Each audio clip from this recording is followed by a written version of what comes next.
స్థాయిగా అనేసినారేమో, ధర్మదీక్షలో నిరాహార దీక్ష వరకు కూర్చుంటారా లేదా అనుకున్నటువంటి రాష్ట్ర ప్రజానికానికి ఆరోగ్య పరిస్థితి క్షీణించే వరకు కూర్చుంటున్నారు అంటే నిజంగా కళ్ళు చెమ్మగిల్చాల్సింది. చాలా ఆశ్చర్యకరం అనిపిస్తుంది. ఎక్కడో ఎప్పుడో చూసాం పొట్టి శ్రీరాములు వారిని, తర్వాత మళ్ళీ అలాంటి నిరాహార దీక్షలు మళ్ళీ మా వయసుకి మేము ఎప్పుడు చూడలేదు.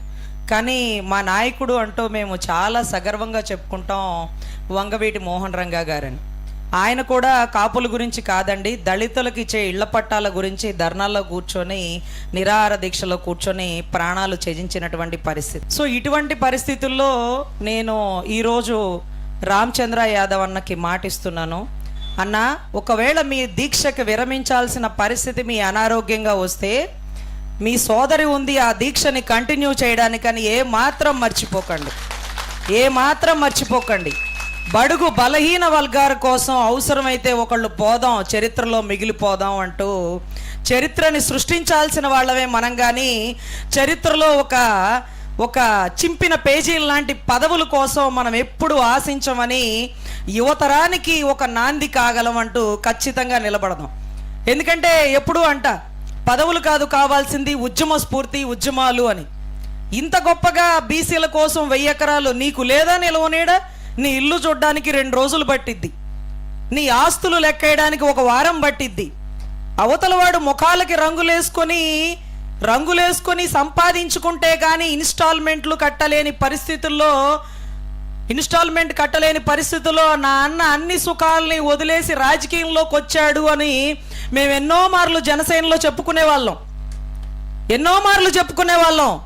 కానీ ముఖాలకు రంగులేసుకోవాల్సిన పని కూడా బళ్ళ, సంపాదించాల్సిన అవసరం కూడా లేదు. ఉన్న కంపెనీల్లో ప్రతి నెల వచ్చేటటువంటి పేమెంట్లు చాలు కూర్చొని తిన్న కొలువు తీరనటువంటి ఆస్తులతో ఉన్నటువంటి రామచంద్ర యాదవ్ గారు ఈరోజు అనారోగ్యం క్షీణించి ఈ పరిస్థితికి వస్తున్నారంటే అది దేనికోసం అంటూ ప్రతి బీసీ సోదరుడు, ఏ పార్టీలో ఉన్న వ్యక్తి అయినా ఆలోచించాలి. ఏ పార్టీలో ఉన్న వ్యక్తి అయినా మీరు బీసీనే కదా, మీకోసం కష్టపడుతున్నాడు కదా, దేనికోసం? ఏమి లేక ఒకళ్ళ రాజకీయంలో గెలవాలనుకోండి, పొత్తులు పెట్టుకోవచ్చు, స్కీములు చేయొచ్చు. నిరాహార దీక్షలు చేస్తారా అండి? చేసిన వాళ్ళు ఎవరన్నా సరదాగా ఒకళ్ళని చూపించండి, మీ వల్ల అవుతుందేమో. సో దయచేసి ఏంటా అతనిలో గొప్పతనం అని ఆలోచిస్తే భగవంతుడు అన్నీ ఇచ్చినా ఇంకేదో నేను పుట్టిన కులానికి ఇవ్వాలని తాపత్రయపడుతున్నటువంటి ఒక బీసీ సోదరుడి స్ఫూర్తి నచ్చి ఒక కాపింటి ఆడబిడ్డ, అన్నా నీ పల్సు పడిపోయినప్పుడు నువ్వు ఈ నిరాహార దీక్ష కంటిన్యూ చేయలేని సమయంలో నీ బీసీ బిడ్డ కాదు, నీ సోదరి ఒక కాపు బిడ్డ వచ్చి ఈ ఉద్యమాన్ని ముందుకు తీసుకువెళ్తుంది. రాష్ట్రం దిగి వస్తుందా, నాయకులు దిగి వస్తారా చూద్దాం. పోతామన్నా కరోనాతో పోయిన వాళ్ళు ఎంతమంది, యాక్సిడెంట్లో పోయిన వాళ్ళు ఎంతమంది, హాస్పిటల్ బెడ్ మీద పల్స్ అందక ప్రాణాలతో పోరాడే వాళ్ళు ఎంతమంది, చరిత్రలో మిగిలిపోతామన్నా. ఇప్పుడు వరకు నా కోరిక ఎన్నోసార్లు కొణిదెల పవన్ కళ్యాణ్ గారికి కూడా చెప్పేదాన్ని, అన్నా నేను పదవులు ఆశించను, పోతే ఒక విగ్రహం కట్టు, రంగా గారి పక్కన పెట్టు అని. ఈరోజు నా బీసీ సోదరులు కూడా కడతారు, ఒకవేళ మేము పోతే మా విగ్రహాలు చరిత్రలో మిగిలిపోయేలాగా ఉండాలి, కానీ చరిత్రను సృష్టించేలాగా ఉండాలి. కానీ రాజకీయం కోసం పొత్తులు పెట్టుకొని స్కీములు చేసి ఒకరి కింద ఊడిగం చేసి వీటన్నిటికంటే ఉద్యమంలో పోవడం అంట స్ఫూర్తి ఇప్పటికీ ఎప్పటికీ తరాలు నిలబడినా ఒక్క పొట్టి శ్రీరాముల్ని చూడడం జరిగింది. మళ్ళీ చూస్తాం. మా నాయకుడు చచ్చిపోయే క్షణంలో కూడా, ప్రాణాలకు తెగించే పరిస్థితుల్లో కూడా ఒక దళిత బిడ్డల కోసం పోరాడి చరిత్రను సృష్టించి బడుగు బలహీన వర్గ నాయకుడిగా ఎలా అయితే ఎదిగాడో ఈరోజు నీ స్ఫూర్తి వల్ల కన్నా రజనీకి కూడా ఎదిగే అవకాశాన్ని నువ్వు కల్పించావని నేను కోరుకుంటూ, నీకు ఇబ్బంది జరిగిన రోజున అందరి నాయకుల్లా సంఘీభావం పలకను, నీ స్ఫూర్తిని కింద బండీకండా, నీ జెండాను పడిపోనీకండా నీతో పాటు వచ్చి ఇదే టెంట్లో కూర్చొని ఇదే నిరాహార దీక్షని కంటిన్యూ చేయడానికి ఏ మాత్రం ఆలోచించనని గుర్తుపెట్టుకో అన్నా. ఖచ్చితంగా చెప్పుకోవాలి ఒక మనిషి గొప్పతనాన్ని. మీకు తెలుసు జనసేన పార్టీ నుంచి ఆయన బయటకు వచ్చి చాలా ఇబ్బందులు పడి ఒంటరిగా పోరాటం చేసి ఎన్నో కేసులు ఎదుర్కొని ఎన్నో ప్రాణాంతక పరిస్థితుల దాకా వెళ్ళినా సరే వెనక్కి తగ్గకుండా ఒక వ్యక్తి ఎందుకు పోరాడుతున్నాడు? డబ్బు కోసమా? కాదే. లేకుండా లేదే. పేరు కోసమా? అది సాధించుకున్నాడే. ఆయన ప్రోటోకాల్ బందోబస్తును పెంచుకొని మరి దేనికోసం అంటే నేను పుట్టిన కులం కోసం అంటూ 10 అడుగులు ముందుకు వేస్తూ అన్ని కులాలని కలుపుకెళ్తాననే ఒక సదుద్దేశంతో ఒక గొప్ప స్ఫూర్తితో వచ్చారండి. మీకు ఈ విషయం చెప్పాలి. వినూత కోట జనసేన పార్టీ ఎమ్మెల్యేగా పోటీ చేసింది మీకు తెలుసు. తర్వాత అన్యాయంగా ఒక కేసులో ఇరుక్కున్నప్పుడు ఈ విషయాన్ని రామచంద్ర యాదవ్ గారు ఎప్పుడు ఎక్కడ చెప్పలేం, మేము చెప్పాలి ఈ విశ్వాసంతో. ఆయన వినూత కోట వాళ్ళకి ఫోన్ చేసి ఆ అమ్మాయి ఫోన్ కలవకపోతే వాళ్ళ మామగారి నెంబర్ తీసుకొని చేసి, అమ్మా చెన్నైలో నాకు మంచి సర్కిల్ ఉంది, అమ్మాయికి ఏ కష్టం వచ్చినా ఏ అవసరం వచ్చినా నీ అన్న ఉన్నాడని మర్చిపోకుండా ఆడబిడ్డకి కబురు చేసి చెప్పండి అమ్మా,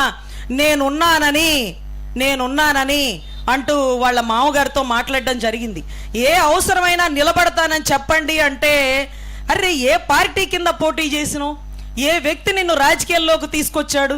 ఏ వ్యక్తి నీకు రబ్బర్ చెప్పుల రాజకీయం అంటూ నేర్పించాడు? చెయ్యి వదిలేసినా పార్టీలోంచి పక్కకి వెళ్ళిపోయినా ఒక్క రామచంద్ర యాదవ్ అన్న మాత్రం నెంబర్లు వెతుక్కొని చేసి మీకు సపోర్ట్గా నిలబడతానన్నప్పుడు కాపింటి ఆడబిడ్డకి ఎంత సపోర్ట్గా అందరినీ దాటి వచ్చినాడో నిన్నటి రోజు 3 రోజుల క్రితం వినూత కోట స్వయంగా నాతో చెప్పింది. అప్పుడు ఆశ్చర్యం అనిపించింది. అబ్బా, ఈ విషయాన్ని చెప్పాల్సిందే. ఒక వ్యక్తి గొప్ప త్యాగ గుణం, ధైర్య గుణం, ఈ సహాయం చేసేటటువంటి ఒక స్ఫూర్తి చెప్పుకోవాల్సిందే. ఏదో గొప్ప గుణం ఉంది అనుకున్నాను అతనిలో, ఇంత గొప్ప గుణమా అని మనస్ఫూర్తిగా అనిపించిందండి. ఆ రోజు వినూత కోట వైపు మాట్లాడిన ప్రతి ఒక్కడు సంఘ విద్రోహ శక్తిలాగా సృష్టించినటువంటి టీడీపీ పార్టీకి ఎదురెళ్ళి నీకు నేనున్నాను తల్లి అని అన్నాడు రామచంద్ర యాదవ్ అన్న. ఖచ్చితంగా మేము సహాయం అడగకుండా మా ఇంటి ఆడబిడ్డకి సహాయం చేయాలనుకున్న ఆయన స్ఫూర్తి, ఆయన ధైర్యం, ఈరోజు ఆయనకి ఇబ్బంది జరిగిన రోజు ఇదే టెంట్లో ఆయన పక్కన నేను కూర్చొని సంఘీభావం తెలపడానికి మీ అందరికీ తోడుగా నిలబడతానంటూ ఖచ్చితంగా అన్న చాలా ధైర్యంగా ఉండాలి, అనుకున్న లక్ష్యాలని సాధించాలి. ప్రభుత్వం దిగొచ్చి చర్చలు చేస్తే కొంపలే మునిగిపోవు. కోట్లు దేశాలు దాటించి స్కాములు చేసిన వాళ్ళలో ఎంతమంది మీ పార్టీలో ఎమ్మెల్యేలుగా ఎంపీలుగా ఉన్నారో మాకు తెలుసు. బ్యాంకు స్కాముల్లో ఉన్నోడు ఈరోజు బెయిల్ మీద తిరుగుతున్నోళ్ళు మీ పార్టీ ఎమ్మెల్యేలుగా డిప్యూటీ స్పీకర్లుగా ఉన్నారు మాకు తెలుసు. వీళ్ళందరినీ మించి అన్నీ ఉన్న ఆస్తిపరుడు, నా కులానికి ఏదో ఇవ్వాలని తపన పెడుతూ ఒక పార్టీ పెట్టి సంఘానికి శత్రువుగా మారి ఈరోజు కులానికి మిత్రుడుగా అవ్వాలని ఆయన పడుతున్న తపన ఖచ్చితంగా ప్రతి ఒక్కరూ స్వాగతించాలి. ప్రభుత్వం కూటమిలో కలుపుకోవడానికేమో బహుశా చర్చల కోసం లోకేష్ గారు కబురు పంపించారు. మీరు మాకేమి ఇవ్వకర్లా, మా కులానికి ఏమి ఇస్తారో చెప్పండి, కులానికి భద్రత ఎంతవరకు కల్పిస్తారో చెప్పండి అని ముందుకొచ్చిన వ్యక్తి రామచంద్ర యాదవ్ గారు. సో ఖచ్చితంగా కూటమిలో యువనాయకుడు, యువగళ ఆధ్వర్యపరుడు నారా లోకేష్ గారు ముందుకొచ్చి ఇక్కడే కూర్చొని రామచంద్ర యాదవ్ గారితో చర్చలు చేస్తే బాగుంటుందని మనస్ఫూర్తిగా తెలియజేస్తున్నాను. ఉద్యమం అంటే ఒక 100 మంది 10 మంది కాదండి. మేము లైవ్ చూస్తూ ఉన్నాం, అర్ధరాత్రులు అపరాత్రులు కూడా లైవ్ చూస్తున్నాం. ఎట్లుందా అని ఆలోచిస్తున్నాం. ఎందుకు ఇలా ముందుకెళ్తున్నాడో చూసేవాళ్ళు అదేంటది పబ్లిసిటీ కోసం అంటున్నారు. పబ్లిసిటీ కోసం ఎవడు ప్రాణాలని పణంగా పెట్టడు. గుర్తుపెట్టుకోండి. మీరేమన్నా పెట్టారా? సరదాగా పెట్టండి ఒకసారి. మీ వల్ల ఇద్దా ఒకటి గురించి వేలెత్తి వంకలు పెట్టడం మనకు అలవాటే. 4 వేళ్ళు మన వైపు తిరిగి చూస్తాయి. ఏమి లేక ఇల్లు చూసిరండి, ఆస్తులు చూసిరండి, ప్రశాంతంగా కూర్చొని తిన్నా సరిపడనంతవంటి ఆస్తులు. కానీ ఏదో చెయ్యాలి సొసైటీకి. అందరం పోయేవాళ్ళమే, ఒకళ్ళ ముందు ఒకళ్ళ వెనక పోయేటప్పుడు చరిత్రలో మన కోసం ఒక పేజీ ఉండాలనుకుని చరిత్రలో నా పాత్ర నాది ఉండాలి అని భావించి తప్పించి పోరాటంతో ఈరోజు ప్రాణాల మీద తెచ్చుకున్న రామచంద్ర యాదవ్ అన్నకి సంఘీభావంగా ఎంతోమంది బీసీ బిడ్డలు, ఎంతోమంది కాపు బిడ్డలు ముందుకొచ్చి ఆయనకి సపోర్ట్గా సంఘీభావాలు కాదండి, ఆ ఉద్యమాల్లో ఆయనతో పాటు కూర్చోవాలని మనస్ఫూర్తిగా కోరుకుంటున్నాం. ఇది స్ఫూర్తి అంటే. సో అన్న ఆరోగ్యంగా ఉండాలని, కుటుంబ సభ్యులకి ధైర్యాన్ని ఇవ్వాలని, ఆయన అనుకున్న లక్ష్యాన్ని అతి తొందరలో సాధించాలని, ఇంత మాత్రం ధైర్యం చేసిన ఏ నాయకుడిని నేను చూడలేదన్నా గుర్తుపెట్టుకో. ఎన్ని పార్టీలు వస్తున్నాయో ఎన్ని పార్టీలు పోతున్నాయో గుర్తుపెట్టుకో. నీ పార్టీ ఎప్పుడు చరిత్రలో ఉన్నా లేకపోయినా చర్చల్లో మాత్రం ఒరే అప్పుడు బీసీవై పార్టీ ఉన్నాడ్రా, వాళ్ళ నాయకుడు గర్జిస్తాడ్రా అని మిగిలిపోతావన్న విధంగా ఈరోజు కాపు సోదరులు జేఏసీ వాళ్ళు ముందుకు రావడం అనేది ఒక గొప్ప నిదర్శనానికి తార్కాణం అండి. ఎందుకంటే రాష్ట్రానికి ఎక్కడ కష్టం వచ్చినా, ఎప్పుడు కష్టం వచ్చినా కాపు కాసేది ఒక కాపు సోదరుడని భావించినప్పుడు ఒక బీసీకి సంబంధించినటువంటి సోదరుడు ఈరోజు ఇబ్బంది పడుతున్నప్పుడు బడుగు బలహీన వర్గాలు అందరూ కలిసి వచ్చి అతనికి మద్దతు ఇవ్వాలండి. అతను ఎన్నిసార్లు మీటింగ్ పెట్టినప్పుడు కూటమి ఎమ్మెల్యేలు ఎంతమంది వచ్చారో, జనసేన ఎమ్మెల్యేలు ఎంతమంది వచ్చారో, జనసేన అభ్యర్థులు, వైసీపీ అభ్యర్థులు నేను చూశానండి. బీసీ అనగానే ప్రతి ఒక్కరూ వచ్చేవారు ఆయన మీటింగ్కి. ఈరోజు ఆయన ఎవరి కోసం ఉద్యమం చేస్తున్నారు? ఆయన భూములు పెంచుకోవడానికా, లేకపోతే బిజినెస్ పెంచుకోవడానికా, బీసీల హక్కుల రక్షణకా? మరే మీ పార్టీలో ఎమ్మెల్యేలు బీసీ కోటాలో టికెట్ తీసుకున్న అభ్యర్థులు ఎందుకు రాలేకపోతున్నారు? రేపటి రోజు మీకు ఓట్లు వేసేటప్పుడు బీసీ సోదరుడు ఆలోచిస్తాడు కదా, మీ అధినాయకులని ఇంప్రెస్ చేయడం ఆపండి. మీకు టికెట్ ఇచ్చేది వాళ్ళే, కానీ మీరు మాకులో మా సామాజిక వర్గం అని మిమ్మల్ని నెత్తినేసుకొని మీకు ఓట్లేసే ప్రజల్ని చూడండి, ప్రజల్ని గమనించండి. అభ్యర్థికి సీట్ ఆయనే ఇవ్వచ్చు మీ నాయకుడు, కానీ గెలిపించేది బీసీ రాష్ట్ర ప్రజలు. వీరందరూ ఆలోచిస్తున్నారు. వీరు ఏసీ రూముల్లో లైవ్ లో చూస్తున్నారే రామచంద్ర యాదవ్ గారిని. ఇక్కడికి వచ్చి సంఘీభావం తెలపడానికి ఎందుకు నోర్లు లెగవట్లేదు, ఎందుకు కాళ్ళు సహకరించట్లేదు, ఎందుకు వాళ్ళ అధినాయకులకి మాట వచ్చిద్దని ఆలోచిస్తున్నారా? ప్రతిపక్ష పార్టీ ఏం చేస్తుంది? ప్రభుత్వ పార్టీ బీసీ కోటాలో గెలిచిన ఎమ్మెల్యేలు ఎంతమందో లెక్క తీయమంటారా? మీరందరూ ఏమైపోయారు? దేనికోసం అడుగుతున్నాడో? లక్షల వేల ఎకరాలు రాజధాని కోసం కావాలి అంటే 1000 ఎకరాలు మా బీసీలకు ఇవ్వండి అంటూ తాపత్రయపడుతున్న వ్యక్తి కోసం కదిలి వచ్చినటువంటి కాపు సంఘాలు, కాపు జేఏసీలు ఎప్పుడు మీతో మద్దతుగా ఉంటాయి. బడుగు బలహీన వర్గాలందరూ ఒక తాటి మీద రావాల్సినటువంటి ఆవశ్యకత ఉంది.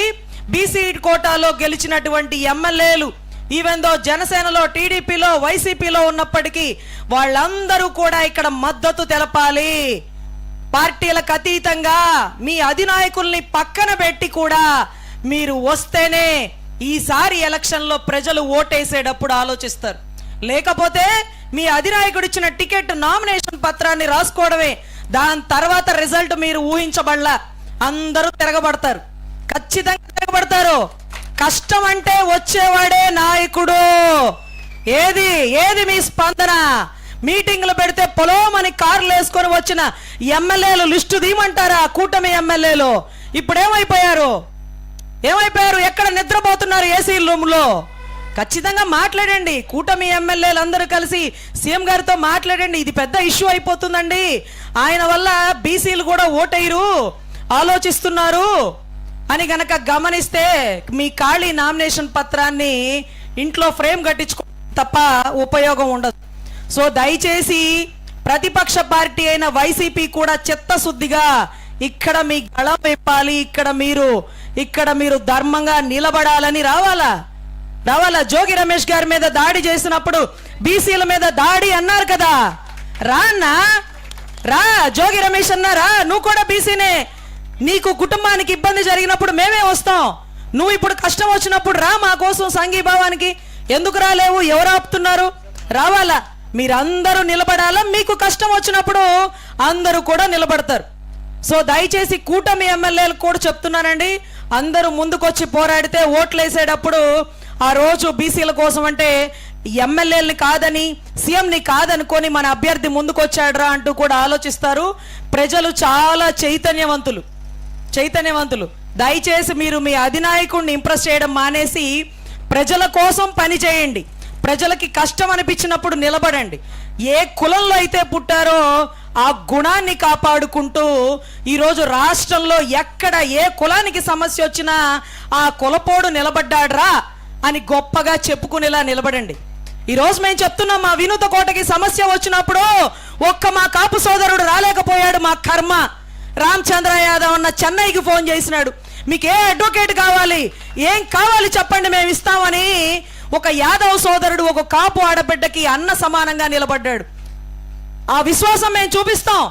ఆ విశ్వాసం మేము చూపించాల్సిన అవసరం వచ్చినప్పుడు నిలబడి చూపిస్తామని మనస్ఫూర్తిగా చెప్పుకుంటూ ఎమ్మెల్యే అభ్యర్థులందరూ వచ్చి సంఘీభావం తెలపాలని కోరుకుంటున్నాను.